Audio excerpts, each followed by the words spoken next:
Hello class.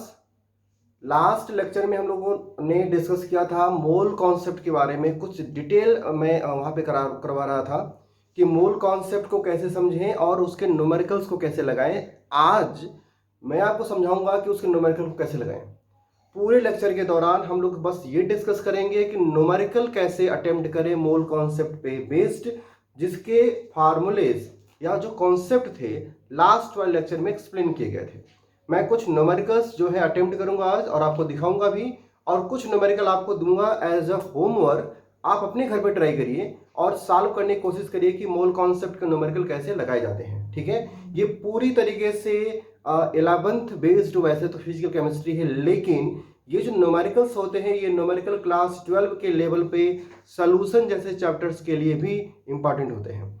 वहां पर भी सॉल्यूशन चैप्टर में जब हम लोग न्यूमेरिकल सॉल्व करते हैं तो मोल कॉन्सेप्ट के न्यूमेरिकल का हेल्प मिलता है हमको वहां पर, इसलिए भी ये लेक्चर इंपॉर्टेंट है। तो चलिए ट्राई करते हैं कि मोल कॉन्सेप्ट के न्यूमेरिकल कैसे लगाएं। सबसे पहले मैं कुछ छोटे छोटे न्यूमेरिकल लगा के आपको दिखाता हूं कि न्यूमेरिकल कैसे लगाएं। एक छोटा सा क्वेश्चन है, calculate the mass of the following. Calculate the mass of the following question है आपके पास। Calculate the mass of the following. ठीक है, और हमारे पास जो ऑप्शन है वो है 1 एटम ऑफ सोडियम, दूसरा है 10 मॉलिक्यूल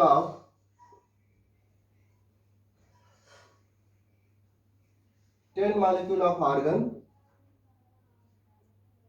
तीसरा है 1 molecule of CO2,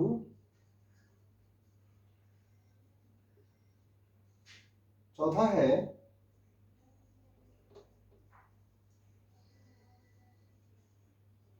1 molecule of sulphuric acid, और उसके अलावा एक और भी है, ग्लूकोज का भी है,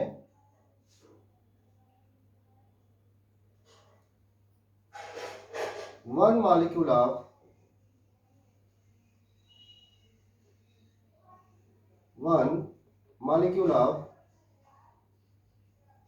ग्लूकोज, जिसका फार्मूला होता है C6H12O6। यहां पर ये सारे कुछ एग्जांपल्स हैं जिसका हमें पता करना है कि उसका मास कितना होगा। ठीक है, इसका मास कितना होगा। यहां से हम लोग चैप्टर को शुरू करते हैं, इस लेक्चर को शुरू करते हैं कि हम एक एटम सोडियम का मास या 10 मॉलिक्यूल या कुछ भी कुछ पर्टिकुलर नंबर दिया हो एटम के टर्म्स में या मॉलिक्यूल के टर्म्स में, उसका मास कैसे पता करें हम लोग। तो मैं आपको बता दूं कि अगर पहले क्वेश्चन को लगाना शुरू करूं मैं, ठीक है, अगर पहले क्वेश्चन को लगाना शुरू करूं तो मैं बताऊंगा मास ऑफ 1 मोल क्या होता है। Mass of 1 mole of sodium, mass of 1 mole of sodium कितना होता है। सोडियम का एटॉमिक मास होता है 23 एटॉमिक मास यूनिट। अगर उसको हम ग्राम में रिप्रेजेंट करेंगे तो बोलेंगे 23 ग्राम, और वही 23 ग्राम 1 मोल सोडियम के एटम्स का मोलर मास भी होगा। इसलिए 1 मोल सोडियम का जो मास होगा वो होगा 23 ग्राम। 1 मोल का एक्चुअली मतलब क्या होता है। 1 मोल का एक्चुअली मतलब होता है कि हम इतने पार्टिकल की बात कर रहे हैं। इसका मतलब यह हुआ इतने पार्टिकल सोडियम एटम का मास, इतने सोडियम एटम का मास जो है 6.022 इंटू 10⁻23। सोडियम एटम्स का मास कितना है, 23 ग्राम है। तो एक एटम का मास कितना होगा, एक एटम के बारे में बात कर रहे हैं, एक एटम का मास कितना होगा। तो अगर इतने का मास 23 ग्राम है तो आप बोलेंगे देयरफॉर 1 एटम, जो 1 एटम का जो मास होगा, जो 1 एटम का मास होगा वो हो जाएगा 23 डिवाइडेड बाई 6.022 इंटू 10⁻23, जिसको अगर ऊपर लाएंगे आप तो 10⁻23 हो जाएगा, है ना। ऊपर लिखेंगे तो हो जाएगा इंटू 10⁻23, और ये किस में आएगा, ग्राम में आएगा, क्योंकि वैल्यू ग्राम में दी गई है। इसका मतलब ग्राम में एक एटम सोडियम का जो मास होगा वो होगा 23/6.022 इंटू 10⁻23 माइनस में -23। ठीक है, तो अगर आपके पास एक मोल का मास पता है जिसको आप बोलते हैं मोलर मास, उसी के हेल्प से आप एक एटम का मास या एक मॉलिक्यूल का मास तो निकाल ही सकते हैं, है ना। अब इसी को आप सॉल्व करेंगे, 3 पॉइंट समथिंग आएगा, 3.9 या 3.85 समथिंग। आप इसको सॉल्व करके बता सकते हैं कि एक एटम सोडियम का मास कितना होगा। उसी तरीके से अगर हम बात करें 10 मॉलिक्यूल ऑफ आर्गन का मास, 10 मॉलिक्यूल ऑफ आर्गन का मास, तो आर्गन का मास अगर आपको पता हो, एटॉमिक मास पता हो, ठीक है, 10 मॉलिक्यूल, ध्यान रखिएगा आर्गन का जो एटम है वो एटॉमिक सिटी जो उसकी होती है 1 होती है। मतलब कि आर्गन का मॉलिक्यूल और आर्गन का एटम का सिंबल एक ही होता है, आर्गन, AR। कुछ एटम जब मॉलिक्यूल बनाते हैं तो उनकी एटॉमिसिटी एक से ज्यादा हो जाती है, जैसे कि ऑक्सीजन का मॉलिक्यूल होता है O2 बनाता है मॉलिक्यूलर फॉर्म में। तो अगर आपसे कहा जाए 10 मॉलिक्यूल ऑफ आर्गन, तो उसका जो मॉलिक्यूल का मास होगा वो भी कितना होगा, आर्गन के एटॉमिक मास के बराबर, क्योंकि एटॉमिसिटी उसकी होती है 1। मतलब आर्गन ये एटम भी है और यही उसका मॉलिक्यूल भी है, क्योंकि उसके मॉलिक्यूल में एक ही एटम होता है। जबकि हाइड्रोजन या ऑक्सीजन या नाइट्रोजन के मॉलिक्यूल में दो दो एटम्स होते हैं, जिसको बोलते हैं हम लोग एटॉमिसिटी 2 हो गई है। क्या हो गई है, एटॉमिसिटी 2 हो गई है। तो आर्गन का मास, आर्गन का क्या नाम है, एटॉमिक नंबर आपको पता हो तो एटॉमिक नंबर का डबल, ऑलमोस्ट डबल होता है उसका मास, है पर किसी को पता, हीलियम, नियॉन और आर्गन। ठीक है, हीलियम का एटॉमिक नंबर 2, नियॉन का 10 और आर्गन का होता है 18। उसका डबल एक्चुअली 36 ही होता है इसका एटॉमिक मास, वही इसका मॉलिक्यूलर मास हो जाएगा। इसका मतलब कि मोलर मास जो है, जो मोलर मास है किसका, आर्गन का, जो मोलर मास है आर्गन का वो तो 36 ही है। जो मोलर मास है आर्गन का, अगर आपको यहां नहीं दिखाई दे रहा हो, मैं फिर से लिख दे रहा हूं, जो मोलर मास, यहां क्या लिखा हुआ मैंने, जो मोलर मास है आर्गन का वो 36 ग्राम है। मोलर मास का मतलब एक मोल पार्टिकल या एक मोल मॉलिक्यूल का मास। तो अगर एक मोल का मास 36 ग्राम है तो आपको क्या निकालना है, एक मॉलिक्यूल का मास। एक मॉलिक्यूल का मास कितना हो जाएगा, 36 अपन एवोगैड्रो नंबर, और 10 मॉलिक्यूल का मतलब उसमें इंटू 10 कर देंगे, तो 10 मॉलिक्यूल का जो मास होगा, 10 मॉलिक्यूल्स ऑफ आर्गन, उसका मास हो जाएगा, पहले एक मॉलिक्यूल का मास 36/06.022 10⁻23 और इसमें इंटू 10 करिए, ये हो जाएगा आपको 10 मॉलिक्यूल का मास। ध्यान रखिएगा ये एक मोल का मास है या एक मॉलिक्यूल का मास है, इंटू 10 करेंगे तो 10 मॉलिक्यूल का मास हो जाएगा। उसी तरीके से कार्बन डाइऑक्साइड का अगर आपको मास निकालना हो तो कार्बन डाइऑक्साइड का मोलर मास कितना होता है, इसका मॉलिक्यूलर मास होता है कार्बन डाइऑक्साइड का 44। कार्बन डाइऑक्साइड का मॉलिक्यूलर मास कितना होता है, 44 ग्राम होता है। तो अगर 44 ग्राम मॉलिक्यूलर मास है, ग्राम मॉलिक्यूलर मास है, तो वही उसका मोलर मास होगा। और अगर यही मोलर मास होगा, इसका मतलब ये एक मोल कार्बन डाइऑक्साइड मॉलिक्यूल का मास है। तो आपको एक मॉलिक्यूल का मास निकालना है, तो 44 अपन क्या हो जाएगा, 6.022 10⁻23 फिर हो जाएगा। एक मॉलिक्यूल सल्फ्यूरिक एसिड, तो सल्फ्यूरिक एसिड का मास होता है 98 ग्राम। ग्लूकोज का मॉलिक्यूल का मास कितना होता है, 180 ग्राम। सॉल्व करेंगे तो मॉलिक्यूलर मास निकल ही जाएगा। ये सब इनके मॉलिक्यूलर मास है। कौन से मॉलिक्यूलर मास है, ग्राम मॉलिक्यूलर मास है, जिसको आप बोलते हो मोलर मास, मतलब कि एक मोल पार्टिकल का मास। तो ये एक मोल CO2 का मास है, ये एक मोल सल्फ्यूरिक एसिड का मास है, और ये एक मोल ग्लूकोज का मास है। इन सब में अगर एवोगैड्रो नंबर से डिवाइड करेंगे, एवोगैड्रो नंबर से डिवाइड करेंगे तो एक एक मॉलिक्यूल का मास निकल जाएगा, एक एक मॉलिक्यूल का मास निकल जाएगा। ये सबसे आसान क्वेश्चन है कि अगर आपको किसी पार्टिकल का मास निकालना है, अगर आपको किसी पार्टिकल का मास निकालना है तो आप निकाल सकते हैं कि किसी पार्टिकल का मास कितना होगा।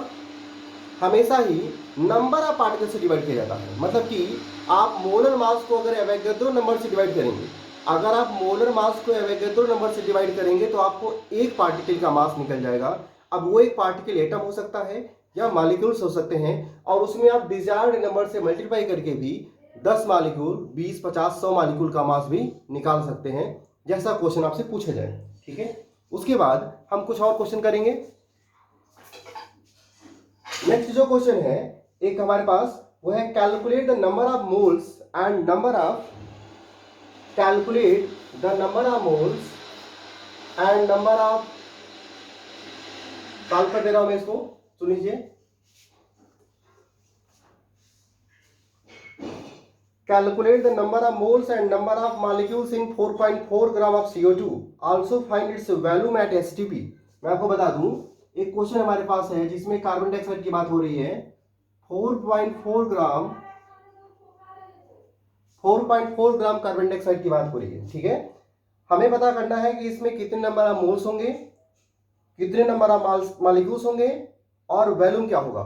ठीक है, नंबर ऑफ मोल्स पता करना है हमको,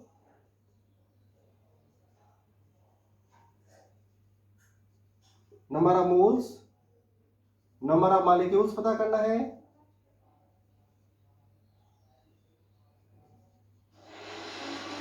और पता करना है वॉल्यूम एट एसटीपी, और पता करना है वॉल्यूम एट एसटीपी। ठीक है, ये तीनों टर्म्स हम लोग पता करेंगे आज कि कार्बन डाइऑक्साइड मॉलिक्यूल में 4.4 ग्राम कार्बन डाइऑक्साइड के लिए कितना नंबर ऑफ मोल्स होगा, मॉलिक्यूल कितना होगा, और वॉल्यूम एट एसटीपी क्या होगा। तीनों बातें मैं अभी आपको एक्सप्लेन करके सुनाता हूँ। देखिए ध्यान से इसमें की गिवन मास अगर दिया हो तो हमेशा सबसे पहले आप निकालते हैं मॉलिक्यूलर मास। क्या निकालेंगे? सबसे पहले आप निकालेंगे gram molecular mass.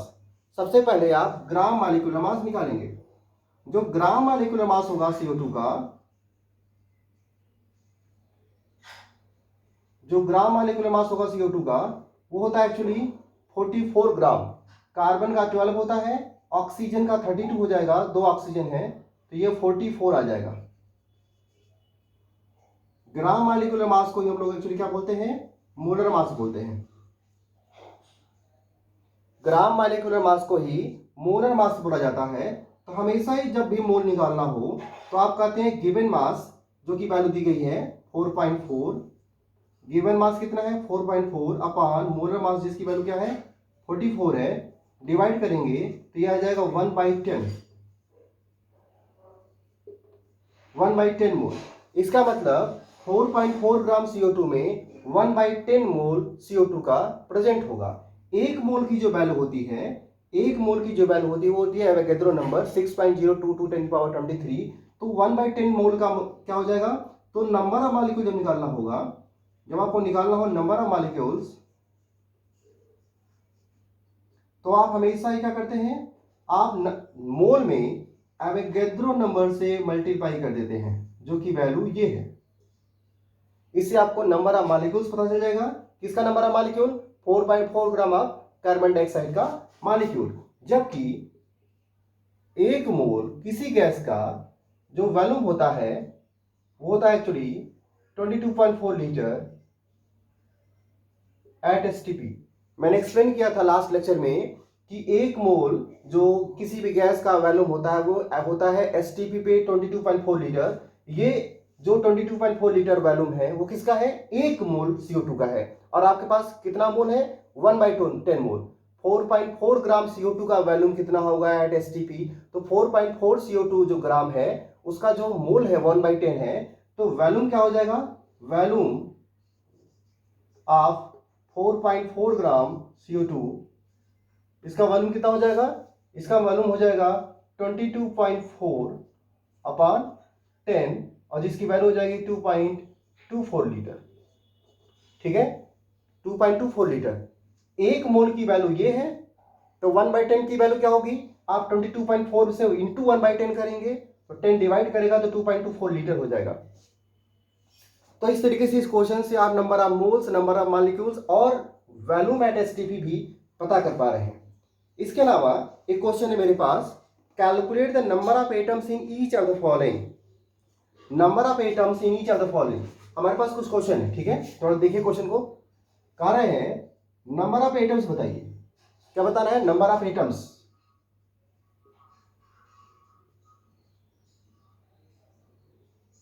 Number of atoms बताना है और जो क्वेश्चन है वो ये है कि 52 moles of helium, 52 moles of helium,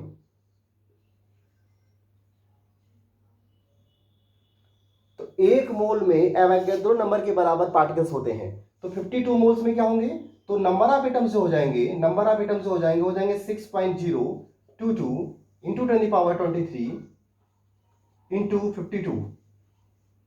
एक मोल में इतने नंबर ऑफ पार्टिकल्स होंगे हीलियम के, इंटू 52 कर देंगे तो नंबर ऑफ एटम्स आ जाएंगे किसके, हीलियम के आ जाएंगे। दूसरा है 52 ग्राम ऑफ हीलियम, दूसरा क्या है 52 ग्राम ऑफ हीलियम। तो 52 ग्राम ऑफ हीलियम जो है, इसका मतलब पहले आपको पता करना पड़ेगा कि 52 ग्राम हीलियम में कितना मोल पार्टिकल होगा हीलियम का। तो इसके लिए मोल पता करने के लिए क्या हो जाएगा, आपको पता है गिवन मास जो होता है अपान मोलर मास होता है। हीलियम का जो मोलर मास है वो उसका ग्राम एटॉमिक मास होगा, जो कि वैल्यू होती है 4। ये हो गया नंबर ऑफ मोल्स 52/4, जिसकी वैल्यू अगर आप सॉल्व करेंगे तो आई थिंक 13 आएगी,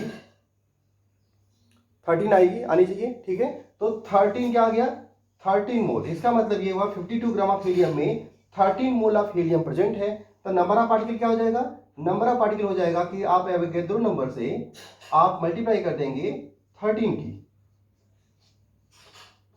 ठीक है, इंटू 13।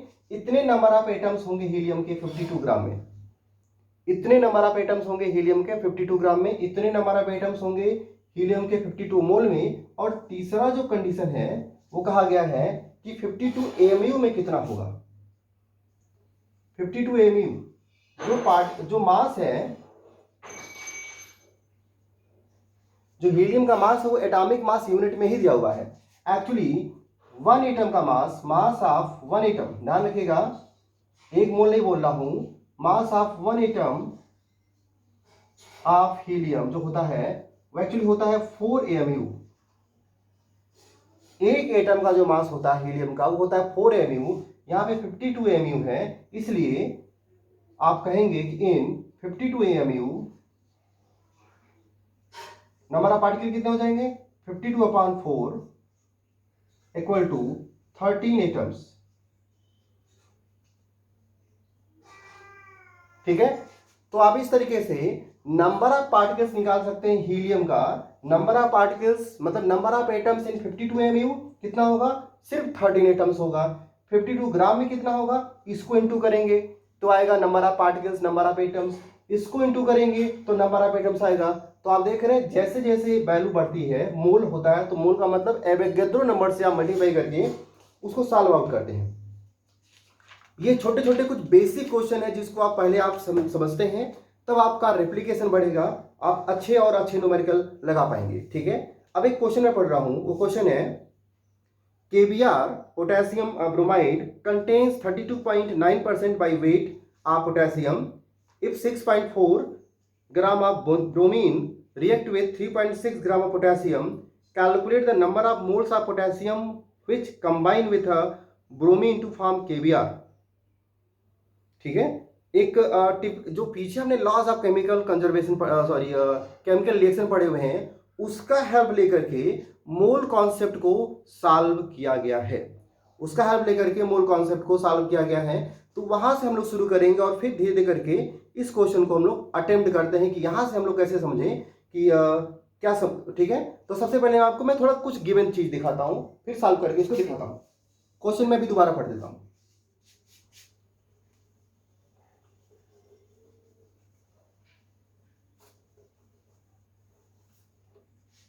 क्वेश्चन है KBr contains 32.9% by weight of potassium. KBr है जो गिवन है, पहले उसके बारे में बात करेंगे। KBr में पोटेशियम का जो परसेंटेज है वो 32.9% है, बाय वेट है, ध्यान रखिएगा। 32.9% पोटेशियम है, तो ब्रोमीन का मास या ब्रोमीन का जो मास परसेंटेज है वो तो निकल ही जाएगा। ठीक है, करें इफ 6.40 ब्रोमीन, अब फिर समझिए, if 6.4 gram of bromine react with react कर रहा है किसके साथ, 3.6 ग्राम पोटेशियम के साथ,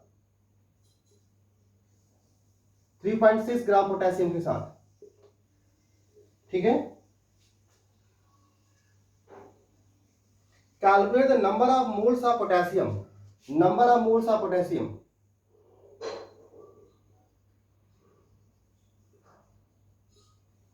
number of moles of potassium which combine with bromine to form KBr। ठीक है, which combine with bromine to form KBr। ठीक है, तो थोड़ा इसको ध्यान रखिएगा, यहां पे मास के टर्म्स में पोटेशियम और ब्रोमीन का रिएक्शन दिखा करके KBr बनाया गया है। ठीक है, और हमको बताना है कि नंबर ऑफ मोल के टर्म्स में कि पोटेशियम का कितना मोल रिएक्शन करके, पोटेशियम का कितना मोल रिएक्शन करके ब्रोमीन के साथ रिएक्शन करके KBr बनाता होगा। ये हमारा छोटा सा कॉन्सेप्ट है। पहले समझिए कि मान लीजिए हमारे पास पोटेशियम है और ब्रोमीन है, तो रिएक्शन होता कैसे है, रिएक्शन होता है असल में KBr बनता है इस तरीके से, और अगर इसको बैलेंस करेंगे तो यहाँ पे लगाना पड़ेगा आपको 2 पोटेशियम। ठीक है, ये हो जाएगा आपका मास। तो पोटेशियम का जो मास होता है एक्चुअली वो होता है 39 के आसपास, और ब्रोमीन का आई थिंक मास होता है, किसी को अगर याद हो तो ब्रोमीन का आई थिंक कुछ 70 के ऊपर होता है, रुकिए मैं देख लूं। ब्रोमीन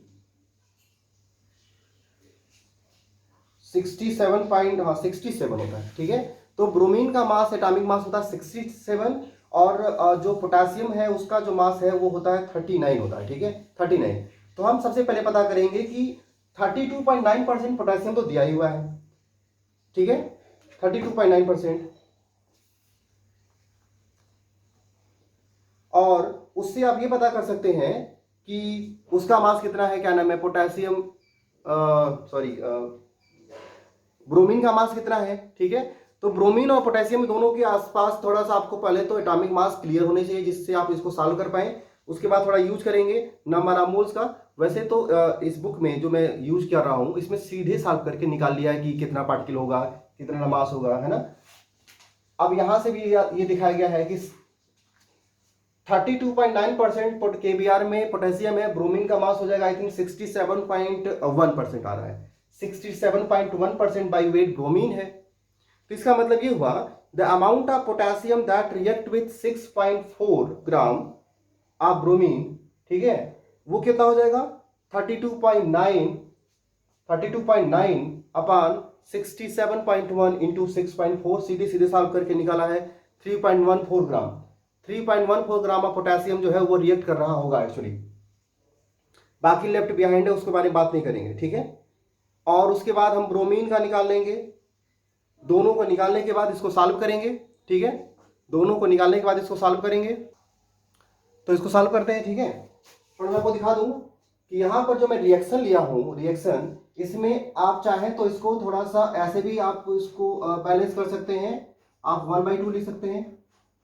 अगर आप लॉज ऑफ कंजर्वेशन के हिसाब से काम करें तो आप बताएंगे ना कि यहाँ पे 39 जो ग्राम है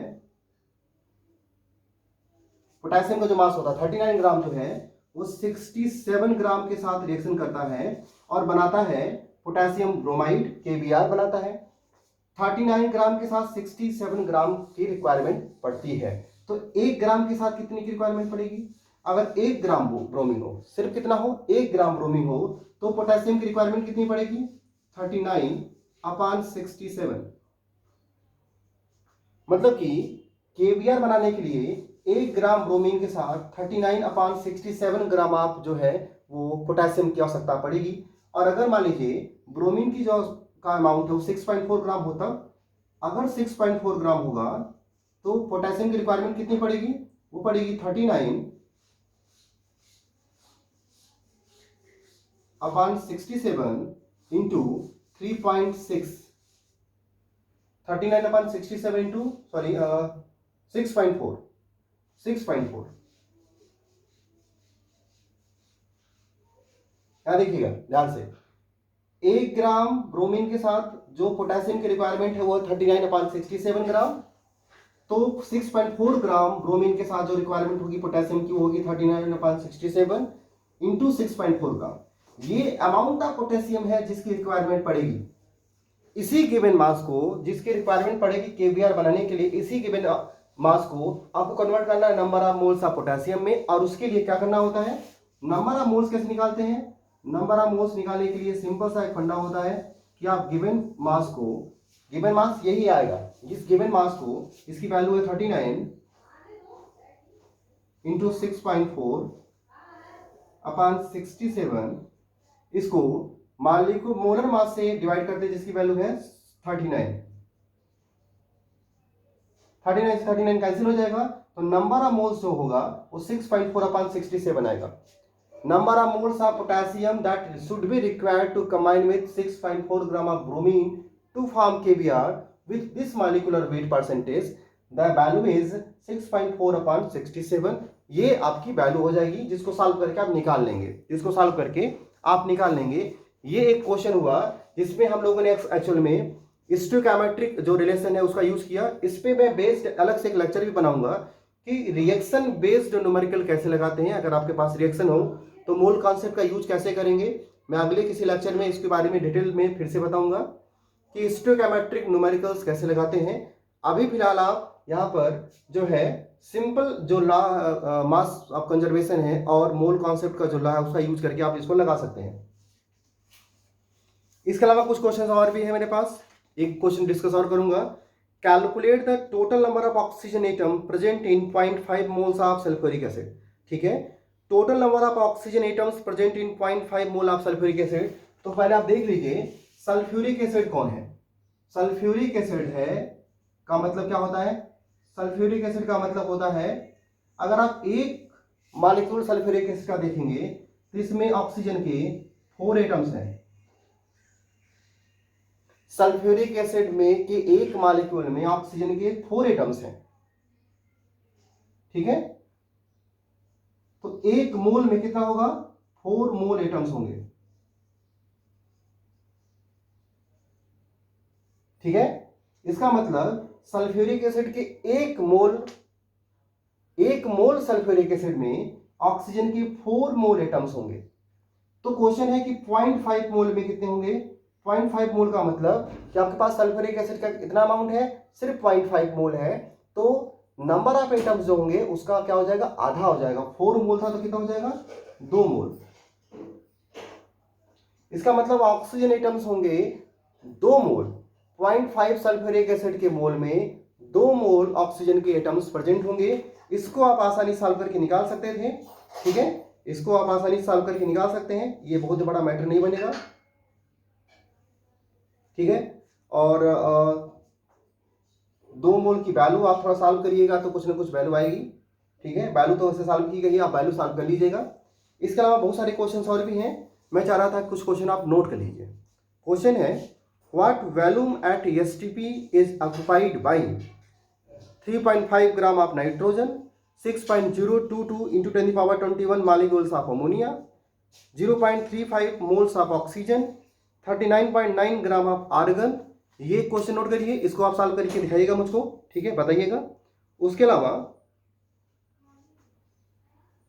calculate the number of barium +2 ions and Cl- ions present in 104.1 gram of anhydrous BaCl2। ये क्वेश्चन भी सॉल्व करके आप मुझे आंसर इसका बताइएगा कमेंट बॉक्स में। ठीक है, ये दोनों क्वेश्चन लगाइएगा। आज हम इतना ही डिस्कशन करेंगे, अगले लेक्चर में मैं किसी और टॉपिक के बारे में डिस्कस करूंगा और न्यूमेरिकल को डिटेल में और एक्सप्लेन करेंगे हम लोग। ठीक है, अभी के लिए आप इतना पहले डिस्कस करते हैं। ठीक है, थैंक यू।